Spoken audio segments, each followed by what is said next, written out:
Good afternoon, everybody, and welcome back to the Turn the Tassel Show. My name is Stephen Ampersand. I'm your host, and as always, we're here to help you and the people you love get to and through college, university, or trade school earlier on time with minimum to no debt. We celebrate that around here because, as we've all seen, stakes are high. Stakes are high, and $1.75 trillion in student loan debt.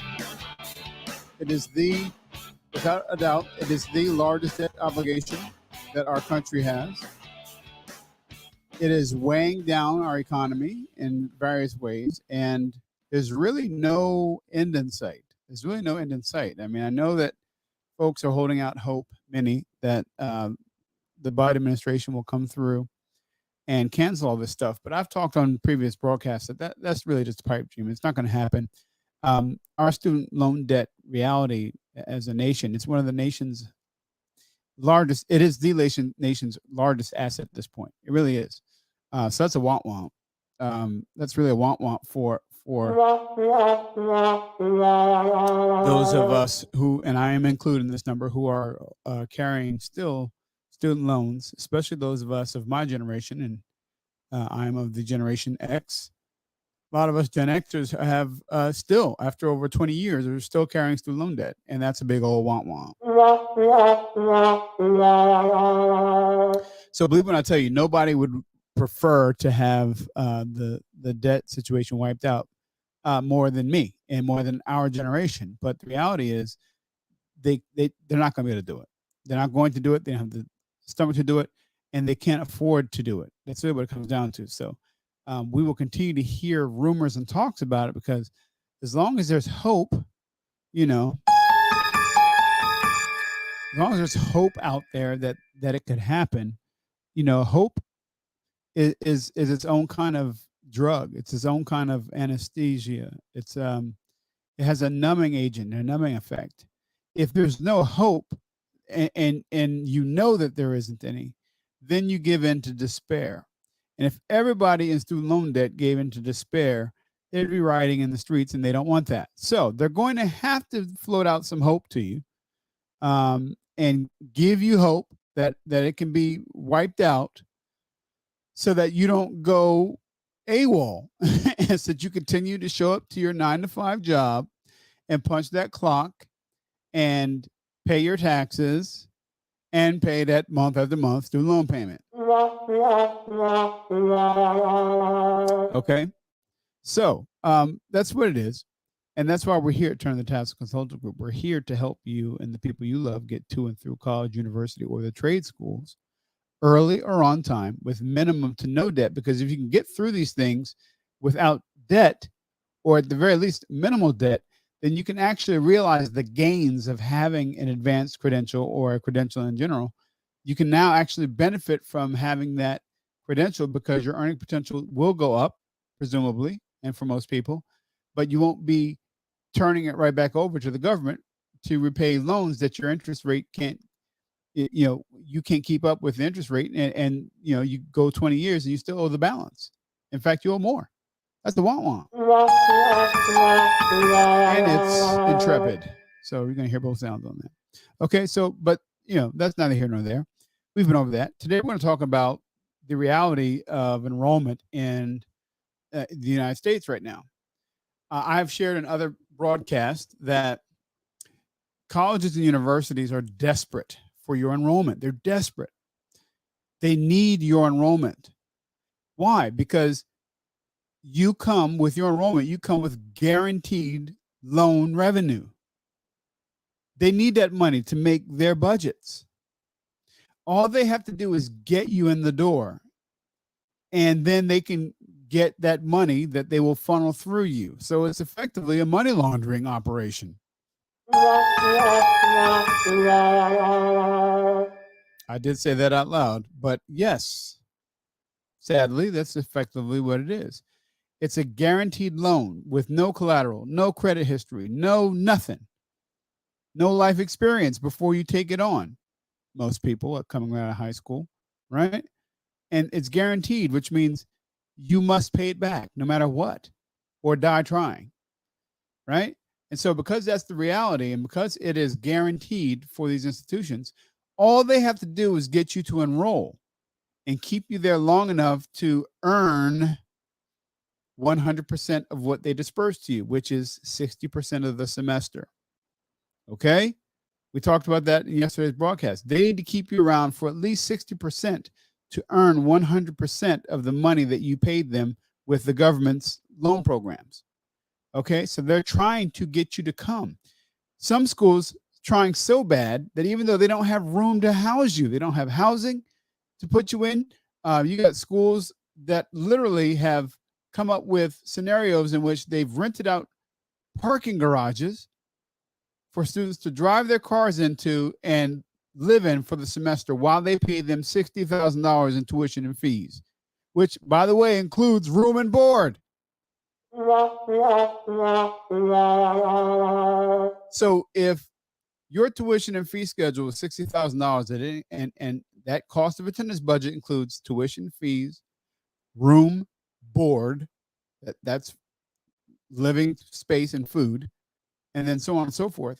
I want to know, what are these schools doing about that room and board piece?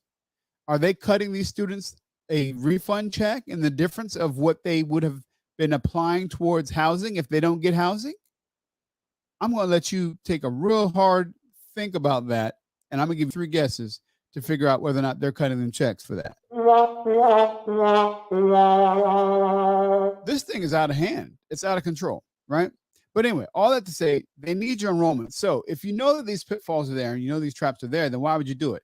Because if you know these things, you can avoid them. And if you can avoid them, then you can get in, get out, get the credential you need, and then go and have a successful life. And that's what we're here to do at Turn the Task Consulting Group. So how do we process this information? Well, for that, we go to camera number 2 without further ado. All right. This is, again, from Inside Higher Ed, and the title of the article says, "A 5th straight semester of enrollment declines. New data from the National Student Clearinghouse Research Center show total enrollment declined 4.1% since last spring. Community colleges are once again the sector hit the hardest." This is Josh Moody. Okay, so let's read on. Enrollment across all sectors of higher education continued to decline this past semester, extending a trend that began during the coronavirus pandemic, according to the new data from the National Student Clearinghouse Research Center. Total enrollment for spring 2022 fell by 4.1%. The latest numbers mark the 5th semester in a row of declining overall enrollment. The report from the spring 2020 counted 17.1 million students across all levels of higher education. That number is now 15.9 million. The decline is even more marked at the undergraduate level, where NSC data show an enrollment drop of 4.7% for spring 2022. By the numbers, that means undergraduate enrollment fell by 662,000 students in spring 2022 and has dipped by around 1.4 million since the onset of the pandemic in 2020, according to the data released today. Now watch this. Though much of the report may be concerning for higher education, first-time freshman enrollment is a bright spot.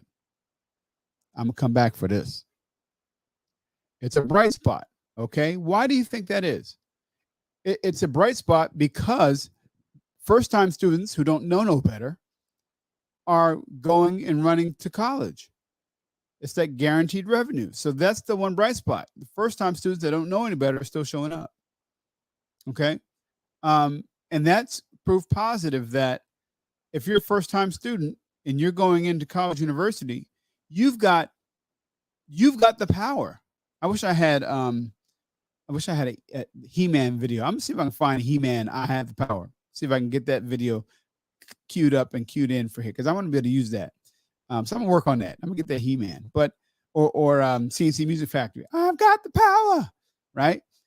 If you are a first-time student, you've got the power.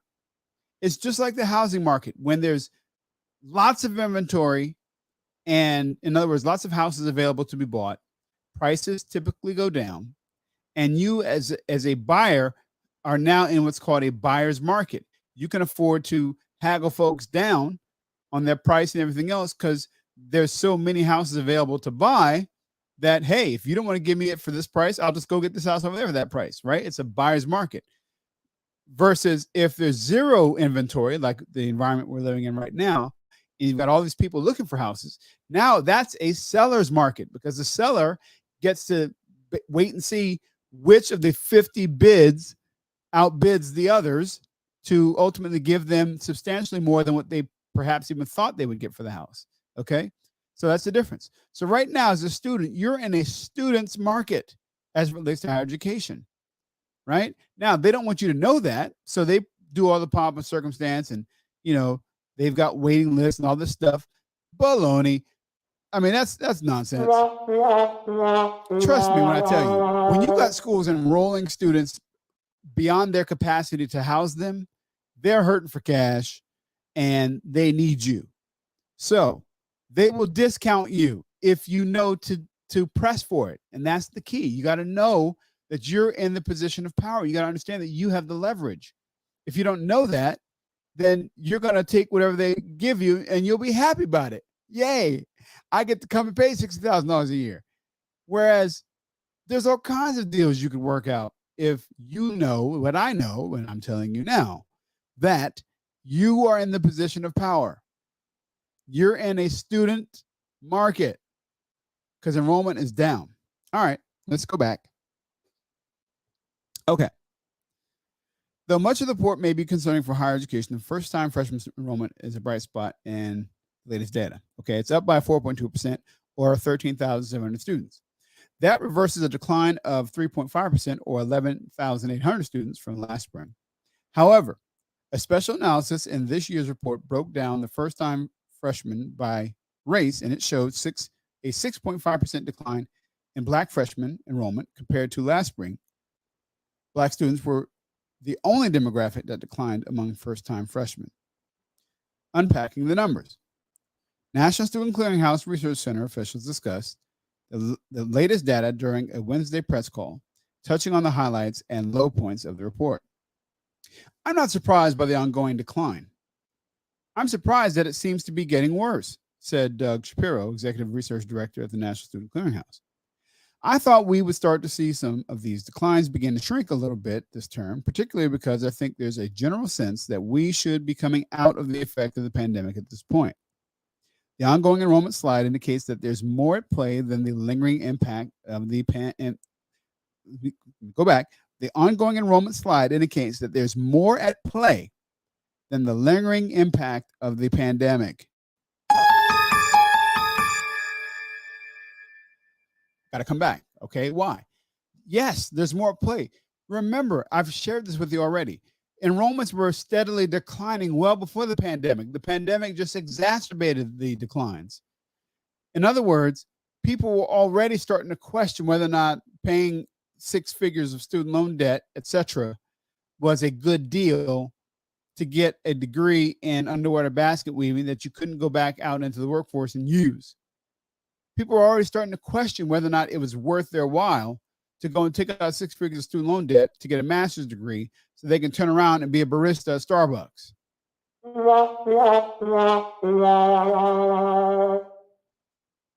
Stop the cat. Let's go back.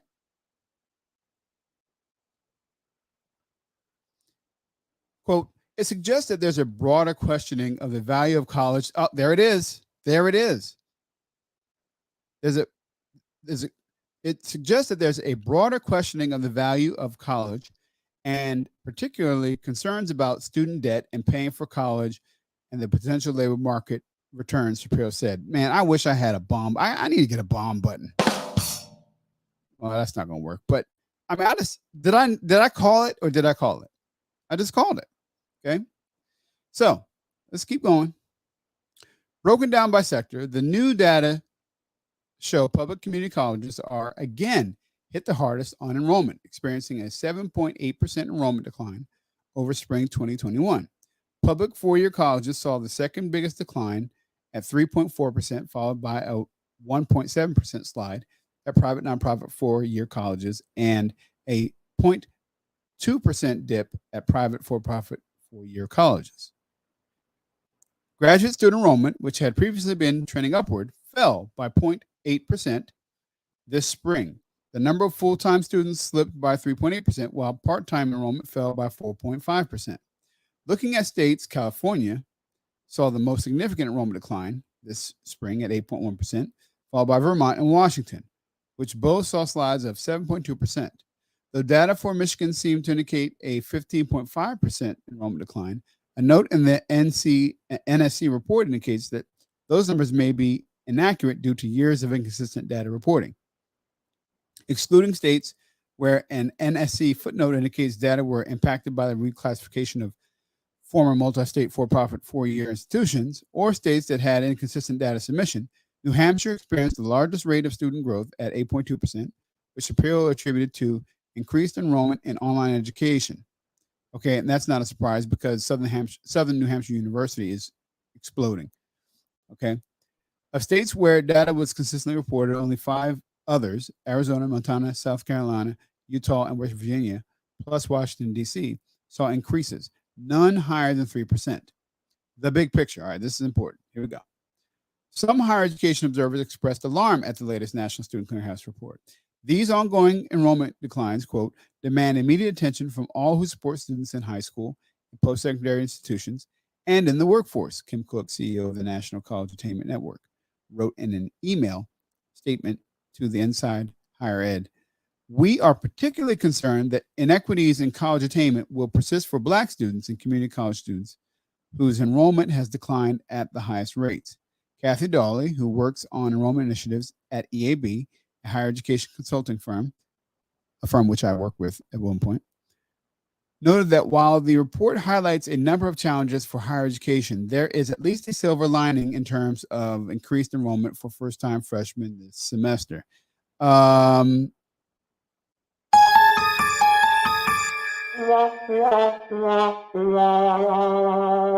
Just to be clear, that silver lining that they're talking about is not for you. That silver lining is for them. Well, we're seeing enrollment declines, but these first-time students are coming. That's their silver lining. It's not yours. Just saying. We know that particular pandemic-related stressors threaten some real significant progress we were making, particularly by ethnicity and by income disadvantaged kids. Dawley said, the report is almost alarming, really, for Black and African-American students. Okay. And so we're at the bottom of there. So what's the sum total of this? What's the sum total of what we're talking about here? The sum total is people are starting to wake up. People are starting to realize that the juice just ain't worth the squeeze the way higher ed is currently structured. And that spells trouble for these colleges, universities, because see, they're used to just doing things the way they've always done it. And like any large, massive, big anything, big pharma, big tobacco, big higher ed, right? They are slow to change. These are not battleships. These are cruise ships. The battleship can turn on a dime. A cruise ship, if you turned it on a dime, would wreck all the china inside. Everything will fall over because nothing's battened down. Everyone's lounging, having a good time. Okay? Higher ed is a cruise ship. They're not going to turn this thing around before it's too late for you, which is why you have to be equipped with the knowledge necessary to be successful navigating this. Because is higher education still worth it? Yes, I can say today, yes, it is. It is still worth it, but only if you know how to do it right. if you don't know what you're doing and you're going with conventional wisdom and you're just moving forward the way folks have always moved forward with this, you too will be a part of the probably $2.3 trillion student loan debt crisis in about 5 years. I'm saying don't do that. Don't do that. Instead, contact us here at Turner's House Consulting Group. You can do so at 484-574-1866, or you can do it by email at turningtassel@gmail.com. And we will set up a free consultation with you and for you to talk about your options, talk about your plans, so you can get to and through earlier on time with no debt. The alternative is not good.